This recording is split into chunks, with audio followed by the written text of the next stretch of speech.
ভাবখানা দেখো, এখনো লজ্জা পাচ্ছে না সে। শেষের কথাটা বিদ্রুপ করে বলে মনা। আশ্চর্য হয় পূর্ণতা। না, নানা মামা মামি ভাই সকলের সামনে নির্লজ্জের মতো কিভাবে কথা বলছে মনা।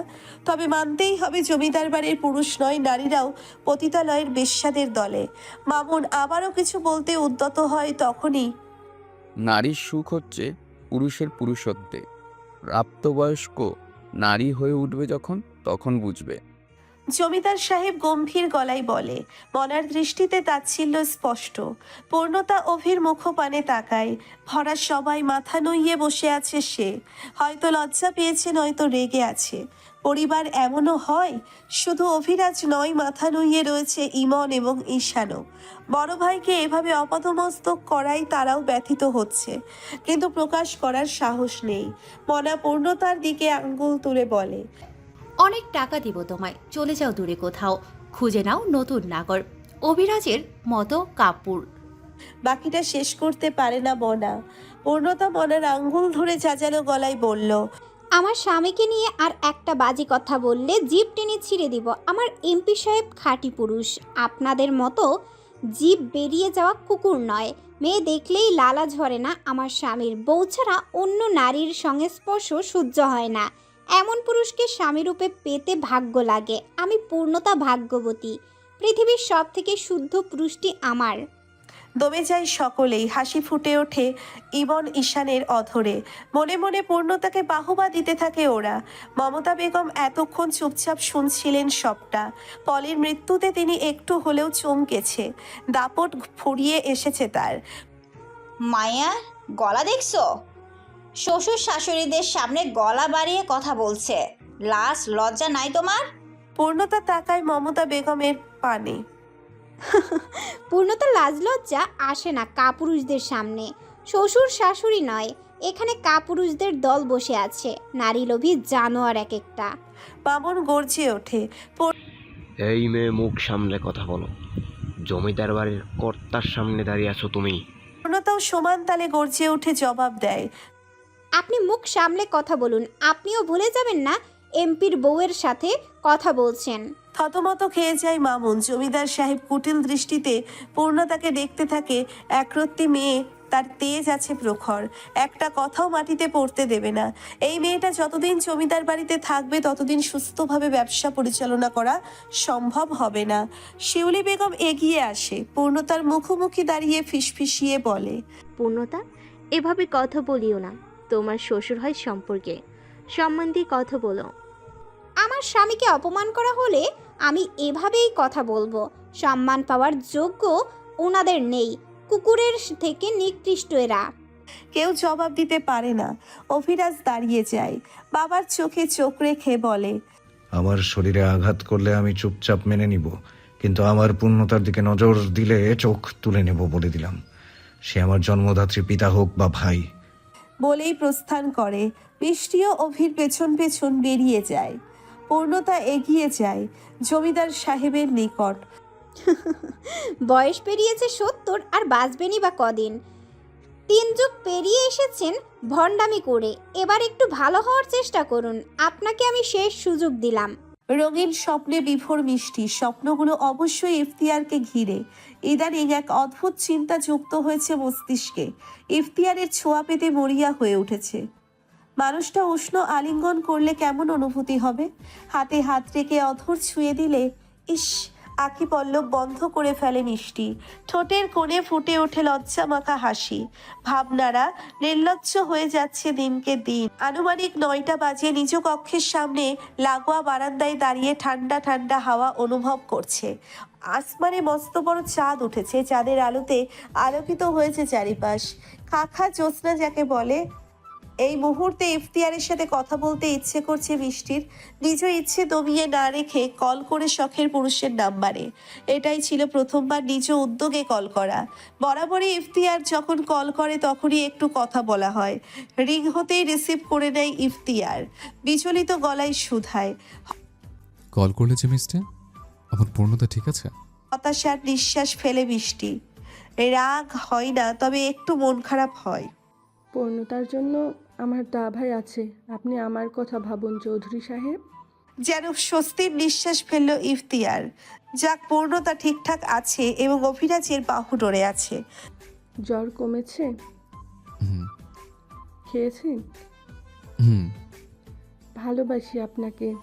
নিশ্চুপ হয়ে যায় ইফতিয়ার। আখিদয়ের সামনে ভেসে ওঠে পূর্ণতার আদলখানা। এরকম একটা মুহূর্ত তাদের হতো। পূর্ণতার সাথে পাশাপাশি দাঁড়িয়ে কিছু মুহূর্ত কাটতো। পূর্ণতা অকপটে বলে দিত, ভালোবাসি আপনাকে। ইফতিয়ার চৌধুরীর জীবন সার্থক হতো। কয়েকটা মসজিদে সোনার চাঁদ বানিয়ে দিত। আচ্ছা, এমন কিছু হোক ইফতিয়ারের ঘুম ভেঙে যাক, আর সে দেখুন তার পূর্ণতা অবিবাহিত কিশোরী রয়েছে, শপিং ব্যাগে বই ঢুকিয়ে লাফিয়ে লাফিয়ে স্কুলে যাচ্ছে। কিন্তু এমন তো হওয়ার নয়। হৃদয় বিচলিত হয় ইফতিয়ারের, আখিদয় ভিজে ওঠে, হাঁসফাঁস করতে থাকে, এসির ঠান্ডাতেও ঘামতে থাকে। এত কষ্ট কেন হয়? মনে মনে ইফতিয়ারের আল্লাহকে ডাকেন, আকুতি করে বলেন, আল্লাহ, আমার জন্য যাকে পারেননি তার জন্য আমার হৃদয় থেকে মায়া কমিয়ে দিন, আমাকে সহ্য শক্তি দিন, আর আমার হায়াতটুকু আমার পূর্ণতাকে দান করে আমাকে মুক্তি দিন। এই যন্ত্রণা আমি আর উপভোগ করতে পারছি না। ইফতির থেকে সারা না পেয়ে মিষ্টি বলে, এই চৌধুরী সাহেব কথা কেন বলছেন না? দীর্ঘশ্বাস ফেলে ইফতিয়ার, ভালো লাগছে না মিষ্টি, পরে কথা বলবো। শুনুন, বলো। ভাবি কোনো দিনও আপনার হবে না। আবেগ নিয়ন্ত্রণ করুন চৌধুরী সাহেব, তাকে নিয়ে ভাবা বন্ধ করুন। সারাক্ষণ পূর্ণতা পূর্ণতা বললেই পূর্ণতা ফিরবে? হাস ফেলে ইফতিয়ার, সে আমার না হোক, তবু সে জানুক পৃথিবীর কোনো এক প্রান্তে ক্ষুদ্র একটি মানুষ তাকে এক আকাশ সমান ভালোবাসে। সে জানুক তাকে এক পলক দেখার জন্য আজও কেউ অপেক্ষা করে বসে থাকে। আমি জানি তাকে আর কোনোদিনই পাওয়া সম্ভব নয়, তবে সে ভালো থাকুক, পৃথিবীর সকল সুখ তার হোক। তার প্রতি আমার ভালোবাসা যেদিন কমে যাবে সেদিনে আমার মৃত্যু হোক।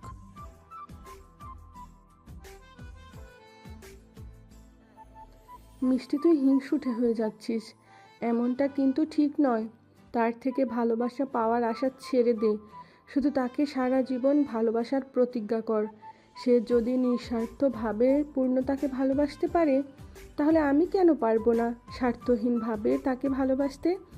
আল্লাহ শুধু আমাকে ধৈর্য দিক। বিড়বিড় করে বলে মিষ্টি, পূর্ণতার জন্য খাবার নিয়ে এসেছে অভি, একজন লোকও রেখেছে পূর্ণতার জন্য। সে সর্বক্ষণ পূর্ণতার কাজে ব্যস্ত করবে, খেয়াল রাখবে পূর্ণতার। মানুষটি অভিরাজের বিশ্বস্ত। বিছানায় বই খাতা ছড়িয়ে ছিটিয়ে পড়ছে পূর্ণতা, লম্বা চুলগুলো এলোমেলো হয়ে ছড়িয়ে ছিটিয়ে রয়েছে বিছানায়। নীল রঙের সুতি শাড়ি পরনে তার, ফর্সা গোলগাল আদলে চিন্তার রেখা। অভিরাজ বেশ বুঝতে পারছে অঙ্ক মেলাতে হিমশিম খাচ্ছে তার বউ। আনমনে হাসে, এগিয়ে যাই বউয়ের নিকট, খানিকক্ষণ দাঁড়িয়ে চোখ ভরে দেখে কক্ষে যে তার স্বামী প্রবেশ করেছে এবং তাকে মুগ্ধ নয়নে দেখছে, সেদিকে তার খেয়াল নেই পূর্ণতার। বই গোছাও পূর্ণ, খেয়ে নিবে আগে। চমকায় পূর্ণতা, দৃষ্টি মেলে তাকায় অভিরাজের মুখপানে। সচরাচর রাতে অভি থাকে না, আজকে যে থাকবে এটা ধারণা ছিল না পূর্ণতার, তাই সে জিজ্ঞেস করে, আপনি থাকবেন আজকে? বাঁ হাতের সাহায্যে কয়েকটা বই সরিয়ে বসে অভি। ভাত মাখতে মাখতে জবাব দেয়। হুম। খুশি হয় পূর্ণতা। অভি ভাত মেখে তুলে দেয় পূর্ণতার মুখে। পূর্ণতাকে খাওয়ানো শেষ হলে সাথে সাথে নিজেও খেয়ে নেয়। খাওয়া শেষে চুল আঁচড়ে দেয় পূর্ণতার, সুন্দর করে বেনুনি গেঁথে দেয় লম্বা চুলে। অতপর বাতি নিভিয়ে শুয়ে পড়ে। অনুমতি ব্যতীত পূর্ণতা অভিরাজের বুকে মাথা রাখে। অভিও পরম যত্নে হাত বুলিয়ে দেয় পূর্ণতার মাথায়। প্রথমবার স্বামীর সাথে সহবাসের পর থেকে প্রতি রাতেই বরকে দারুণভাবে অনুভব করে পূর্ণতা। দ্বিতীয়বার স্বামীর সঙ্গ পেতে মরিয়া হয়ে উঠেছে, কিন্তু বর তার বেয়ে রসিক, পালিয়ে পালিয়ে বেড়ায়। আজকে ধরা দিয়েছে বিধায় পূর্ণতার মন পুলকিত হয়ে উঠেছে। অদম্য ইচ্ছে শরীর ঝাঁকাচ্ছে। অভিরাজের লোমশযুক্ত বুকে দাঁত বসিয়ে দেয় পূর্ণতা। ব্যথায় শব্দ করে ওঠে অভি। কামড়াচ্ছ কেন পূর্ণ? জবাব দেয় না পূর্ণতা। মুখ বাঁকিয়ে তাকায় অভিরাজের মুখপানে। নীল রঙের হালকা আলোকিত ড্রিমলাইট চলছে রুমে। সেই আলোতে পূর্ণতার মুখখানা নীল দেখাচ্ছে। মোহনীয় লাগছে বেশ। মোহনীয় বইয়ের আবেদনময়ী বার্তা ঢের বুঝতে পারে অভিরাজ। ঘাড় উঁচু করে হালকা চুমু এঁকে দেয় পূর্ণতার ওষ্ঠদয়ে। অতপর ফিসফিস করে বলে, সময় নাও বউ, বয়স বয়স খুবই কম, তোমার সহ্য করতে পারবে না। পূর্ণতা অভির গলায় অথর ঠেকিয়ে অভির মতোই ফিসফিসে জবাব দেয়। একবার পেরেছি যখন আবারও পারবো, অতটাও ছোট আমি নই। মুহূর্তেই পূর্ণতাকে বিছানায় ফেলে তার ওপরে আধশোয়া হয়ে পড়ে অভি। বউকে কাছে টানার ইচ্ছে তারও হয়, নিয়ন্ত্রণহীন হয়ে পড়ে মাঝে মধ্যেই, কিন্তু বউয়ের বয়সের কথা মাথায় রেখেই দূরত্ব বজায় রাখে। কিন্তু আজকে বউয়ের উস্কানিতে নিজেকে নিয়ন্ত্রণ করা অসম্ভব। অধরে অধর মিলিয়ে গভীর চুম্বনে লিপ্ত হয় অভি। পুরুষালী শক্তপোক্ত হাতের বিচরণ ঘটে নরম বক্ষ দেশে। বক্ষ বিভাজনে পীড়ায় জর্জরিত পূর্ণতা মুহূর্তেই বুঝে যায় বড্ড ভুল করে ফেলেছে ঘুমন্ত বাঘকে জাগিয়ে। পূর্ণতা নখ দাবাই অভির উদুম পিঠে। দীর্ঘ সময় অতিবাহিত হওয়ার পরে ওষ্ঠ ছেড়ে গলায় নাক ডোবায় অভিরাজ। চুম্বনের নামে কামড়ে দিতেও ভোলে না সে। পূর্ণতার মৃদুস্বরে আর্তনাদে আরও বেপরোয়া হয়ে ওঠে অভি। নরনারীর ঘন ঘন নিঃশ্বাসের শব্দে মুখরিত হয় গোটা কক্ষ। পূর্ণতার পরনের কাপড় খুলতে ব্যস্ত অভিরাজ কিছু একটা ভেবে কয়েক মুহূর্তের জন্যে থামে। বউয়ের মুখপানে তাকিয়ে প্রশ্ন করে। থেমে যাব? খুব বেশি কষ্ট হচ্ছে? অভির চুলে হাত ডুবিয়ে তাকে কাছে ডাকে পূর্ণতা। স্বস্তির নিঃশ্বাস ফেলে অভি, মৃদু হেসে ললাটে অধর ছোঁয়ায়। অতপর মিশে যায় পূর্ণতার দেহাংশে, মাথা রাখে বক্ষ বিভাজনের মাঝে। আষ্ঠে পৃষ্ঠে জড়িয়ে নেয় দুই হাতে। আকুল কণ্ঠে অভিরাজ বলে, আমার সুখ, আমার শান্তি, আমার একমাত্র আশ্রয় তুমি। ভালোবাসি ভীষণ, ভালোবাসি তোমায়। অভিরাজের চুলগুলো শক্ত হাতে মুঠো করে ধরে নিজেকে সামলাতে ব্যস্ত পূর্ণতা। পীড়া, আসক্তি এবং অনুভূতিতে জর্জরিত সে। সুখ এবং কষ্টের মাঝামাঝি অবস্থান করছে। চোখের কর্নিশ বেয়ে 2 ফোঁটা পানি গড়িয়ে পড়ে। আসমানে মেঘ জমেছে, বিদ্যুৎ চমকাচ্ছে, অন্ধকারে ছেড়ে আসছে চারিপাশ। কালো মেঘগুলো ধেয়ে আসছে যেন। ইতিমধ্যেই বাতাস বইতে শুরু করেছে। টিনের চালের স্কুল বিদায় ঠাস ঠাস শব্দ হচ্ছে গাছ থেকে ফল ডাল পড়ার। মিষ্টি এবং পূর্ণতার স্কুলের ছুটি হয়ে গিয়েছে। বৃষ্টি আসার আগমন বার্তা শুনতে পেয়ে দুজনের মনই আনন্দে নেচে ওঠে। বছরের প্রথম বৃষ্টি। স্কুলের বারান্দায় দাঁড়িয়ে তারা বৃষ্টির জন্য অপেক্ষা করে। ঝিরিঝিরি বৃষ্টি নামতে শুরু করলেই ওরাও নেমে পড়বে এবং নাচতে নাচতে বাসায় যাবে। পূর্ণতা মাথা হতে হিজাব খুলে ফেলে এবং সাদা ওড়না গায়ে জড়িয়ে নেয়। হাঁটু সমান লম্বা কেশ ছড়িয়ে ছিটিয়ে পড়ে পিঠ জুড়ে। মিষ্টি তাকিয়ে থাকে, মনে মনে বলে, এমনি এমনি কি ইফতিয়ার চৌধুরী এবং অভিরাজ পাগল হয়েছে? মাশাল্লাহ মাশাল্লাহ, এই মেয়েটাকে দেখলেই হৃদয় শান্তি পায়। কি সুন্দর মুখখানা, আর আমি ওই তো শ্যামলা মুখখানা। ইফতিয়ার চৌধুরী যে আমার সাথে একটু কথা বলে, এটাই তো অনেক। মিষ্টির ভাবনার মাঝেই বৃষ্টির ফোঁটা জমিনে পড়তে থাকে। মুহূর্তেই ভিজিয়ে দেয় জমিনে অবস্থিত সকল কিছু। একগাল হেসে মিষ্টি এবং পূর্ণতা নেমে পড়ে। কয়েক মুহূর্তে তারাও ভিজে জবথবু হয়ে যায়। বড় বড় ফোঁটা পড়ছে, শরীরে বেশ অনুভব করা যাচ্ছে। হেডমাস্টার জয়নাল হক পেছন থেকে ডাকতে থাকে ওদের, কিন্তু বৃষ্টির প্রবল স্রোতে ওদের কানে সেই ডাক পৌঁছয় না। পিচ্ছিল কাঁচা রাস্তা পেরিয়ে পিচ ঢালা পাকা রাস্তায় উঠে পড়ে দুজন। এই রাস্তা হতে ইফতিয়ার চৌধুরীর কালো গোলাপের বাগানটা স্পষ্ট দেখা যাচ্ছে। বৃষ্টির ফোঁটায় গাছগুলো কেমন সতেজ হয়ে উঠেছে। পূর্ণতা নামটা চোখ ধাঁধিয়ে যাচ্ছে। মৃদু হাসে পূর্ণতা, মিষ্টির হাত ধরে দৌড়তে থাকে। বৃষ্টি যেন ওদের এগোতে দিচ্ছে না। রাস্তায় পানি জমে যাচ্ছে। হঠাৎ ওরা লক্ষ্য করে একখানা কালো রঙের জিপ গাড়ি। বুঝতে বাকি নেই গাড়িখানা অভিরাজের। ওদের খুশি দ্বিগুণ বেড়ে যায়। আজকে অভির সাথে বৃষ্টি বিলাস করবে ওরা। গাড়ির কাছাকাছি যেতেই অভি নেমে পড়ে।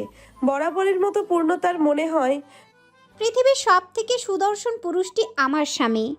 কথাটা লোক সমাজে উচ্চস্বরে বলে বেড়ালে নিশ্চয়ই সকলেই পাল্টা প্রতিবাদ করে বলবে, ওই তো শ্যামলা গায়ের রং, চ্যাপ্টা সরু নাক, ছোট ছোট বাদামি মণিমুক্তা দুটো চোখে, আর গলা ভর্তি দাড়ি। এখানে সুন্দরের কি পেল? আয়রন ছাড়া সাদা রঙের শার্ট, সাধারণ ঘড়ি এবং পায়ে বাড়িতে পারক চপ্পল। প্যান্টটাও আহামরি দামি নয়। এতে মুগ্ধ হও কেন? সুন্দর কাকে বলে এটা বুঝতে হলে ইফতিয়ারের দিকে তাকাও, চোখ জুড়িয়ে যাবে। তার স্টাইল, জামা কাপড়ের নজর দাও, আলাদা সৌন্দর্য খুঁজে পাবে। বিলাসী কাকে বলে ইফতিয়ারের থেকে শেখো। পূর্ণতা নিশ্চয়ই তখন জবাব দিত, আমার চোখ দুটো খুলে নিজের চোখে লাগিয়ে দেখুন, এই সাধারণ অভিরাজকে অসাধারণ লাগবে, তার সাধারণে মুগ্ধ হয়ে যাবেন। হাসি মুখে আধার নেমে আসে মিষ্টি এবং পূর্ণতার। তারা গাড়ি করে যেতে চায় না, বরং অভিকেও সাথে নিয়ে ভিজতে ভিজতে বাড়ি ফিরতে চায়। মিষ্টি দুপা এগিয়ে অভির হাত জড়িয়ে ধরে। দা ভাই, আমরা বৃষ্টি বিলাস করতে করতে যেতে চাই।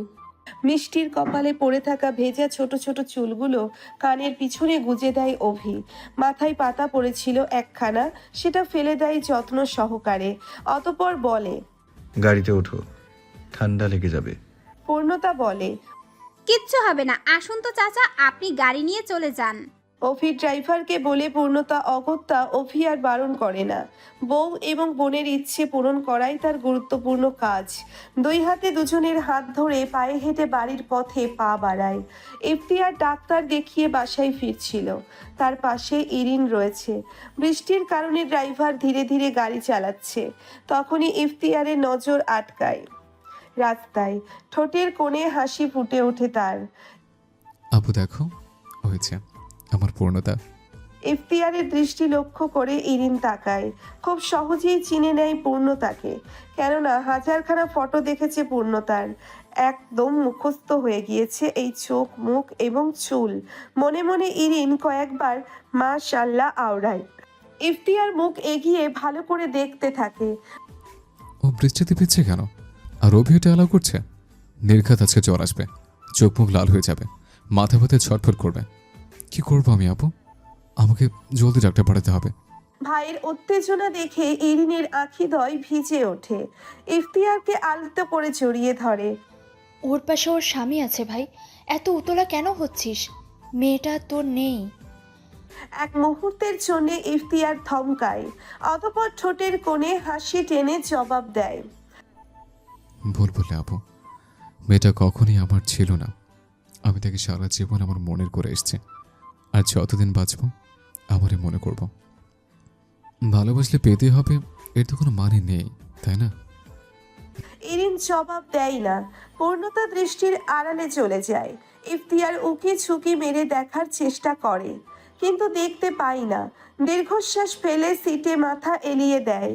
চোখ দুটো বন্ধ করে বলে, ভালোই হয়েছে ওকে পাইনি, পেয়ে গেলে মায়া কমতো। একসাথে থাকতে থাকতে বিতৃষ্ণা চলে আসতে হয়তো। একবারও দেখার জন্য ছটফট করতাম না, একটু কথা শোনার জন্য দীর্ঘদিন অপেক্ষা করতাম না, ভালোবাসার মূল্য বুঝতে পারতাম না। তুমি দেখে নিও, আমি আমার শেষ নিঃশ্বাস পর্যন্ত পূর্ণতাকে ভালোবাসবো। একটা জীবন এভাবেই কাটাবি? না, পূর্ণতা নিশ্চিত একটা ভবিষ্যৎ করে দিয়ে মিষ্টিকে বিয়ে করব, তোমাদের সময় দেব, সংসার করব, বউ বাচ্চা নিয়ে সুখে থাকবো, আর মনের গভীরে খুবই যত্ন করে পূর্ণতাকে সাজিয়ে রাখবো। হাসে ইরিন। মিষ্টির সাথে কথা বলাবি কবে? কালকে আসতে বলবো। এখন আসতে বলে সে এখনই দৌড়ে চলে আসবে, পাগল কিনা। তোর মতোই। বাড়িতে ফিরতেই শিউলি বেগম দৌড়ে আসেন গামছা হাতে। মিষ্টিকে বকতে বকতে মাথা মুছিয়ে দিতে থাকে। মিষ্টিও বিনা বাক্যে মায়ের বকা শুনতে থাকে। পূর্ণতা কিছুক্ষণ তাকিয়ে থাকে শিউলির মুখপানে। এই নিষ্পাপ মুখখানা দেখে কেউ বলতে পারবে না সে কখনো অপরাধ করতে পারে। শ্রেষ্ঠ মায়ের উপাধি তাকে সকলেই দিবে। পূর্ণতা মনে মনে আল্লাহকে ডেকে বলে, আল্লাহ মিষ্টিকে তার মা একটু ভালোবাসুক মন থেকে, মেয়েটা যে মা ছাড়া অসহায়। নিজ কক্ষে যাওয়ার সময় পূর্ণতার সামনে পড়ে মনির। তীক্ষ্ণ দৃষ্টিতে দেখতে থাকে পূর্ণতাকে মাথা হতে পা পর্যন্ত। চোখে তার লালসার আগুন, মুখ দিয়ে যেন লালা ঝরবে। পূর্ণতা দাঁতে দাঁত চেপে বলে, নজর ঠিক করুন, বলা তো যায়, এমন দিন আসলো চোখেই থাকলো না সাথে। বলতে বলতে চলে যায়। মনির হাত মুষ্টিবদ্ধ করে ফেলে, মনে মনে বিড়বিড় করে, তোকে বিছানায় না তোলা পর্যন্ত আমার শান্তি নেই। পূর্ণতা এবং মিষ্টিকে বাড়িতে দিয়ে অভি বেরিয়েছে এবং বলেছে ফিরতে রাত হবে। পূর্ণতা বাড়তি প্রশ্ন করেনি। রুমে প্রবেশ করতেই আজকেও নজর পড়ে ডায়েরিখানা। পূর্ণতা তাড়াহুড়ো করে না, আগে ধীরে সুস্থে ভেজা কাপড় পাল্টে নেয়। তারপর তা বারান্দায় মেলে দিয়ে চুলে গামছা পেঁচিয়ে ডায়েরিখানা তোলে।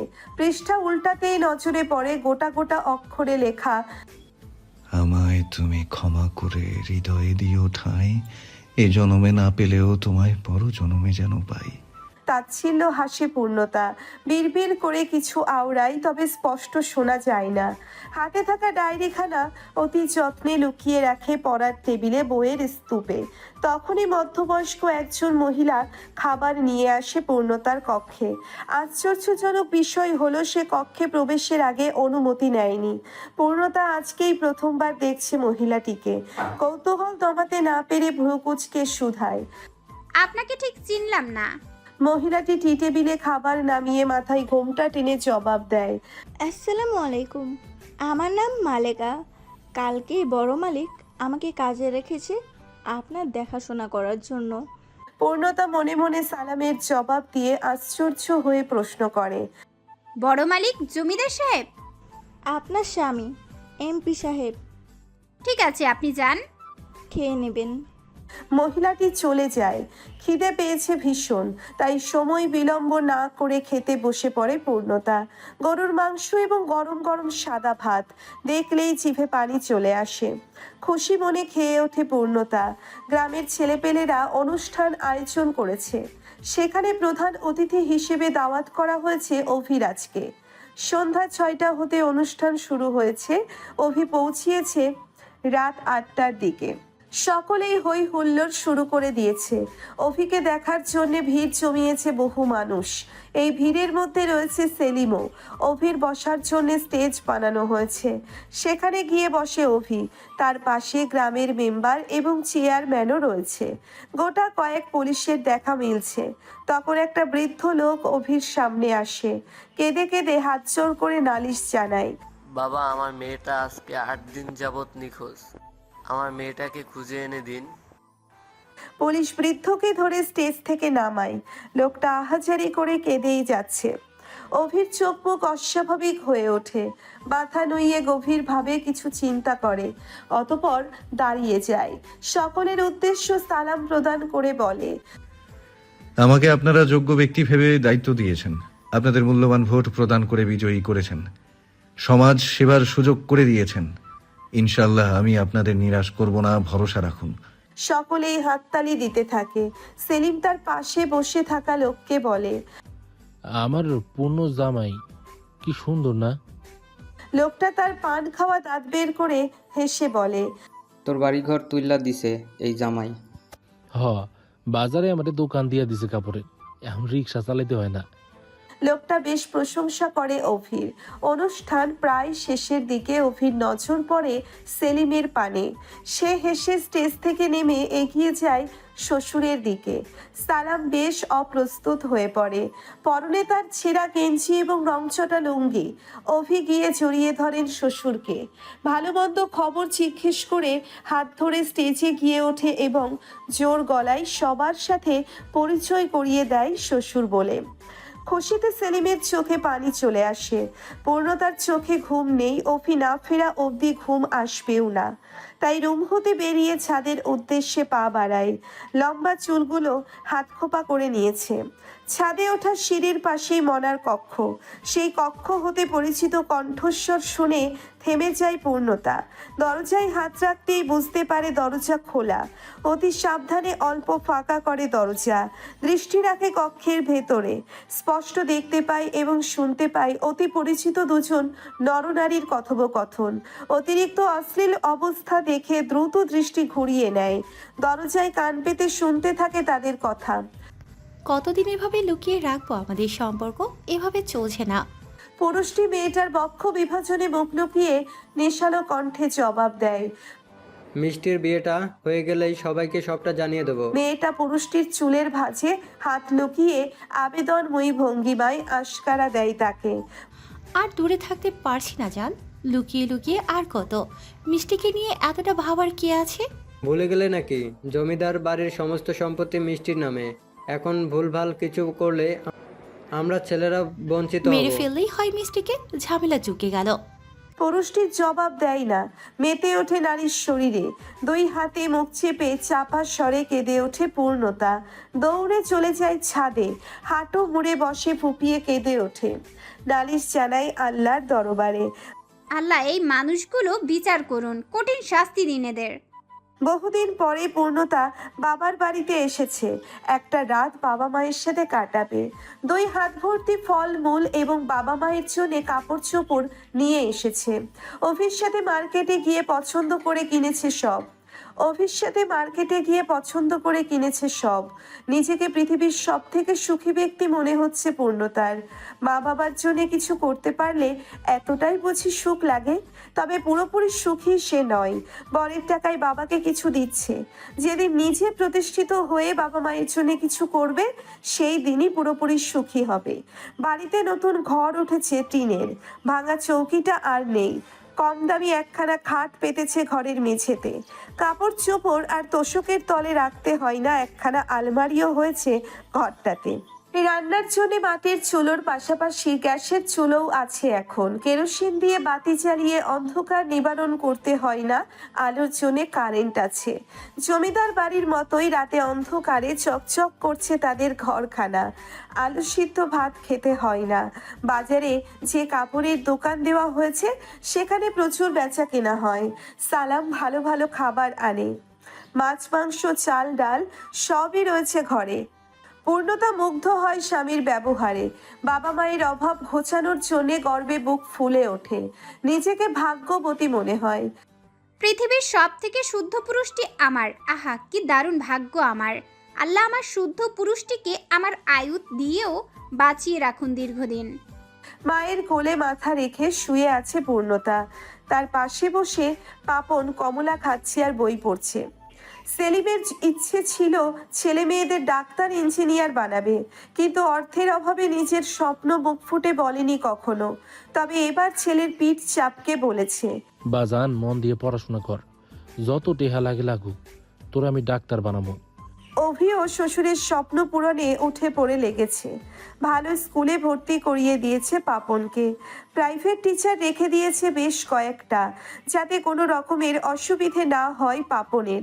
পূর্ণতার ঠোঁটের কোণের হাসি দেখে সেলিনা বেগম পূর্ণতার গালে হাত দিয়ে বলে, শোন পূর্ণ, মাঝে মধ্যে নিজের সুখের জন্য স্বার্থপর হতে হয়।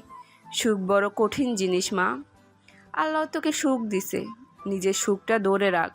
দূরে কোথাও চলে যা জামাইরে নিয়ে, পাপের রাজ্যে থাকিস না মা। পূর্ণতা মায়ের হাতে চুমু খায়, মাথা ঘুরিয়ে মায়ের মুখের দিকে তাকায়। সেই পাপের রাজ্যের অংশীদার যে আমি মা, যেখানেই যাই পাপ যে পিছু ছাড়বে না। বিড়বিড় করে বলে পূর্ণতা। কিছু বলছিস না যে পূর্ণ? একটু থেমে আবারও বলে, ওই দিন তোর দেওরা যদি আমাকে না বাঁচাতো, তাহলে আজ আমি তোদের সামনে থাকতাম না। বলতে বলতে চোখে পানি চলে আসে সেলিনা বেগমের। ভয় পেও না মা, আমার দেবররা তোমার এবং আমার পাশে আছে। ইমন আর ঈশান আমার দেবর না মা, ওরা আমার ভাই। ওরা আছে বলেই আমি বেঁচে আছি। ওদের মাঝ সমুদ্রে ছেড়ে আমি কি করে পালাবো মা? ওদের একটা সুন্দর জীবন দিব আমি। পাপের রাজ্য ধ্বংস করব, তারপরই ক্ষান্ত হব। তুমি শুধু দোয়া করিও। জবাব দেয় না সেলিনা। ভয়ে তার বুক কাঁপছে। মেয়ের মতো এতটা সাহসী সে নয়। ছলচাতুরি বোঝে না। দুমুঠো পান্তা খেয়ে দিন পার করতে পারলেই হলো তার। একটা সন্তান হারিয়েছে, আর একটা সন্তান হারালে সে বাঁচবে কি করে? মেয়ের জন্যে ভয়ে সিটিয়ে থাকেন সারাক্ষণ। এই বুঝি কোনো বিপদে পড়ল? মায়ের মন তো। গতকাল ইফতিয়ার চৌধুরীর ২৭তম জন্মদিন। আজকেই গোটা পাড়া দাওয়াত দেওয়া শেষ করেছেন ইসমাইল চৌধুরী। ৫টা গরু মেরে ছেলের জন্মদিন উদযাপন করবেন তিনি। প্রতি বছরই এমনটা করে থাকেন। চৌধুরী বাড়িটা সাজানো হচ্ছে নতুন রূপে। কালো গোলাপের বাগানটাও পরিচর্যা করা হচ্ছে। ইফতিয়ার নিজ কক্ষের ব্যালকনিতে দাঁড়িয়ে কালো গোলাপের বাগান দেখছে। লাল নীল বাতিতে জ্বলজ্বল করছে বাগানখানা। ইফতিয়ারের মনে হয় বাগানের মাঝখানে পূর্ণতা বসে আছে। পরনে তার টুকটুকে লাল রঙের শাড়ি, গা ভর্তি গহনা আর লম্বা চুলগুলো বিছিয়ে আছে গোলাপ গাছের ওপর। কানের পাশে একখানা কালো গোলাপ বুঝতে ভোলেনি। কি দারুণ হাসছে মেয়েটা, আর ইফতিয়ার মুগ্ধ নয়নে দেখছে। এই যে হুটহাট পূর্ণতাকে অনুভব করা, এটা কি পীড়াদায়ক নয়? মন পড়ে হৃদয় বিচলিত হয়, না পাওয়া আক্ষেপটা কুড়ে কুড়ে খায়। বিশাল পৃথিবীতে নিজেকে শূন্য মনে হয়। ক্ষমতাবান বাবার সন্তান হয়েও সাধারণ একটা মেয়েকে নিজের করতে পারল না। কি হবে এই ক্ষমতা আভিজাত্য ধন সম্পদ দিয়ে? দীর্ঘশ্বাস ফেলে ইফতিয়ার, বিড়বিড় করে বলে ওঠে,